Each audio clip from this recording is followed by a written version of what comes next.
دنیا میں ہر ایکشن کا ریئیکشن ضرور ہوتا ہے. جس طرح آپ چھوٹی موٹی لڑائی دیکھ لیں، غصے میں آ کے آپ جب اپنا موبائل دیوار پر مارتے ہیں، وہ ایکشن کا ریئیکشن آپ کا موبائل سے محروم ہو جانا ہوتا ہے. اس کے بعد اب ریئیکشنز کی بھی قسمیں ہوتی ہیں. سم ٹائم وہ ریئیکشن آپ پر ڈائریکٹلی اثر کرتا ہے، سم ٹائم وہ کسی اور انسان پر یا کسی اور چیز پر اس کا اثر ہوتا ہے، اس کا ریئیکشن ہوتا ہے. جیسے کہ گلی میں کتا جا رہا ہو، آپ اس کو پتھر دے کے ماریں تو اگر اس کے دل میں انسانوں کا خوف نہ ہوگا تو وہ آپ پر ڈائریکٹ اٹیک کرے گا، یعنی اس کا ریئیکشن ڈائریکٹلی آپ پر ہوگا. لیکن اگر اس کے دل میں انسانوں کا خوف ہے تو وہ اپنا غصہ تو ایکسپریس کرے گا. اب اس کو غصہ ایکسپریس کرنے کے لیے ہو سکتا ہے وہ کتوں پر ہی کرے، اگر ہو سکتا ہے وہ نہ کرے تو اپنے سے کمزور یعنی بلیوں پر وہ ایکسپریس کرے. اسی طرح نیچر اور بیہیویئر کا تعلق آپ کے گھر کے ماحول سے ہوتا ہے. جب بچہ پیدا ہوتا ہے تو وہ بچپن سے ہی اپنے گھر سے ہی سیکھ رہا ہوتا ہے. جس طرح یہ بھی کہا جاتا ہے کہ آپ کی جو پہلی ٹیچر ہوتی ہے وہ آپ کی ماں ہوتی ہے. تو آپ ماں سے تربیت لیتے ہیں. جب آپ میں تھوڑی سی شعور، تھوڑی سی عقل آنا شروع ہو جاتی ہے، اس کے بعد آپ گھر کے ماحول کو دیکھنا شروع کر دیتے ہیں. آپ اپنے بہن بھائیوں کے رویوں اور اپنے پیرنٹس کے رویوں کو دیکھنا اسٹارٹ کر دیتے ہیں، وہ کس طرح رہتے ہیں. جس طرح آپ نے دیکھا ہوگا کہ وہ ایک شخص جو کہ اپنی گلی کو گندا کرتا ہے، جو بھی چیز کھاتا ہے وہ گلی میں پھینک دیتا ہے، اور ہو سکتا ہے گھر میں بھی پھینکتا ہو. لیکن آپ اسی شخص کو کسی مال میں لے جائیں یا کسی ایسی جگہ لے جائیں جہاں پہ بالکل صاف ستھرا نظام ہو اور ہر جگہ کیمرے لگے ہوں اور ایسے لوگ وہاں موجود ہوں جو کچرا نہ کرتے ہوں، تو وہ ڈیفینیٹلی وہ ایسے ہی کرے گا. وہ کچرا وہاں نہیں کرے گا، وہ بھی ڈسٹ بن ہی یوز کرے گا. لیکن نارملی لائف میں وہ یہ چیزیں نہیں کرتا. یہ کیا ہوتا ہے، ماحول کو دیکھ کے انسان بن رہا ہوتا ہے. تو اس کے بعد بچہ بڑا ہو جاتا ہے، اور اکثر مڈل کلاس فیملیوں میں یہ روایت ہے، بلکہ ایک مجبوری بھی ہوتی ہے لیکن ایک روایت بھی ہے کہ جب بچہ تھوڑا بڑا ہو جاتا ہے یا میٹرک کر لیتا ہے تو اس کے بعد اس کو تانے لگنا شروع ہو جاتے ہیں کہ آپ گھر بیٹھ کے کھا رہے ہو، فلاں بندے کو دیکھو وہ کما رہا ہے، یہ کر رہا ہے، وہ کر رہا ہے. تانے لگنا شروع ہو جاتے ہیں، یہ ہمارا بچہ کام کا نہیں ہے، سست ہے بہت، یہ ناکارہ ہے. پھر ان تانوں کی وجہ سے اس کو اپنے جذباتوں کی قربانی دینی پڑ جاتی ہے. اب جب وہ اپنی جذباتوں کی قربانی دے دیتا ہے تو اس کے جو ایموشن ہیں وہ اندر ہی اندر دبنے اسٹارٹ ہو جاتے ہیں. کسی بھی چیز کو اگر آپ ایک موٹر، پانی چل رہی ہے، آپ پانی اس کے ہاتھ پمپ کے سامنے ہاتھ رکھ دیں اور پانی پیچھے سے پریشر میں آ رہا ہے تو کیا ہوگا، وہاں پہ دھماکہ ہو جائے گا، موٹر پھٹ جائے گی یا پائپ لائن پھٹ جائے گی. تو اسی طرح انسان کے اندر جب ایموشنز بھر رہے ہیں اور انسان اس کو دباتا جا رہا ہے تو کہیں نہ کہیں تو اس کا اظہار ہوتا ہے، کہیں نہ کہیں غصہ بن کے اس کا اظہار ہوتا ہے. تو اسی طرح پھر وہ اپنے غصے کا اظہار، اپنے ایموشنز کا اظہار اپنے سبلنگس یعنی اپنے بہن بھائیوں پر نکالتا ہے، یا پھر اپنے پیرنٹس پر نکالتا ہے، یا دوستوں میں، یا پھر اگر اس کی زندگی میں کوئی نہیں ہوتا تو وہ اپنے خود پر نکال رہا ہوتا ہے. یا پھر خود کو بھی وہ نقصان نہیں پہنچا سکتا تو وہ ظاہر سی بات ہے کتے کو ضرور نقصان پہنچائے گا. اور اس کے بعد مین جو مسئلہ آتا ہے اس کے ازدواجی زندگی، یعنی اس کی وائف، اس کی لائف پارٹنر، وہ اس پر بھی اپنا غصہ نکال رہا ہوتا ہے. آپ میں سے سب یہ ضرور جانتے ہوں گے جب بچہ کسی کے گھر میں بچہ پیدا ہونے والا ہوتا ہے تو اس گھر میں تصویریں لگائی جاتی ہیں دیواروں پہ بچوں کی. یہ کہا جاتا ہے کہ عکس پڑتا ہے تو وہ بچہ خوبصورت پیدا ہوتا ہے. خوبصورت بچہ پیدا کرنے کے لیے ہر کسی کو خواہش ہوتی ہے، لیکن وہ اس کی تربیت اور اس کے بیہیویئر کے لیے کیوں کام نہیں کرتے. بچپن میں جب بارش ہوتی تھی تو وہ گیلی مٹی ہم لے آتے تھے اور اس سے ہم پتلے وغیرہ بناتے تھے، مطلب چھوٹی چھوٹی جو چیزیں ہوتی تھیں وہ بناتے تھے.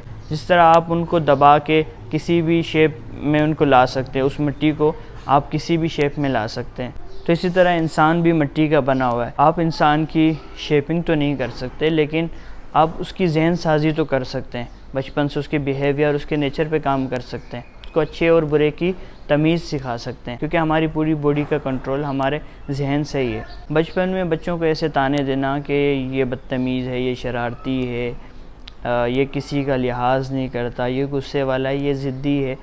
تو یہ جو چیزیں ہوتی ہیں نا، آپ ان کی ذہن سازی کر رہے ہوتے ہیں، آپ ان کو بتا رہے ہوتے ہیں کہ انہیں ایسا بننا ہے. اس پہ میں آپ کو ایک ایگزامپل دیتا ہوں، وہ میری اپنی لائف کی، پرسنل لائف کی ایگزامپل. ویسے تو بہت ساری ایگزامپلس ہیں، لیکن وہ ایک مین ہے، اس ٹاپک کے ساتھ ریلیٹ کرتی ہیں. تو میں اپنے دوستوں میں تھا، تو مجھے دوست نے کہا کہ آپ جب شرماتے ہیں نا کسی سے، تو آپ موبائل لے کے موبائل میں لگ جاتے ہیں. جب آپ چلتے ہوئے شرماتے ہیں تو بھی آپ موبائل نکال لیتے ہیں. تو یہ چیزیں میری ذہن سازی ہوئی، اور گھر میں بھی کچھ ایسی چیزیں سننے کو ملی. تو یہ میری زندگی کا نہ چاہتے ہوئے بھی حصہ بنا. یہ کیوں بنا؟ کیونکہ ایک انسان نے کہا اور آپ کے ذہن نے وہ چیز قبول کر لی کہ ہاں میرے اندر یہ عادت ہے. پھر آپ خود کو نوٹ کرنا شروع ہو جاتے ہیں. تو اس طرح کے تانے گھر کے تانے ہوتے ہیں، اسکولوں کے تانے ہوتے ہیں، دوستوں کے تانے ہوتے ہیں، ہر ایک سوسائٹی کے تانے ہوتے ہیں. تو یہ کیا ہوتا ہے، ہماری جو مینٹل ہیلتھ ہے اس پر اثر کر رہے ہوتے ہیں. ہم کسی کو کالا بول دیتے ہیں، لیکن وہ اس کی لائف کے ساتھ وہ لفظ جڑ جاتا ہے. وہ جہاں بھی جاتا ہے اس کے اندر کہیں نہ کہیں یہ بات ہوتی ہے کہ میں کالا ہوں. تو وہ لوگوں کو فیس نہیں کر پاتا. تو میرے ساتھ بھی یہی سین ہوا کہ میرے اندر جب اتنی شرم آ گئی تو میں لوگوں کو کیسے فیس کر سکتا ہوں. تو یہ چیزیں آ جاتی ہیں انسان میں صرف کسی کے کہنے کی وجہ سے. اب اس کا کہنے کا مقصد چاہے کچھ اور ہو، لیکن ایک لفظ کسی کی لائف میں کتنا اثر رکھتا ہے وہ انسان خود ہی فیل کر سکتا ہے، جس انسان کے ساتھ ایسا ہوا ہو. یہاں تک تو تھی نارمل بچوں کی باتیں، عام ہماری سوسائٹی کی باتیں. لیکن کیا ہم نے نوٹ کیا ہے کہ اسپیشل پرسن جو ہوتے ہیں ان کے ساتھ ہماری سوسائٹی کس طرح کا رویہ اختیار کرتی ہے. وہ رویے ان کو گرو کرنے کی بجائے، ان کو پش کرنے کی بجائے، وہ مزید ان کو احساس کمتری کی طرف لے جاتے ہیں.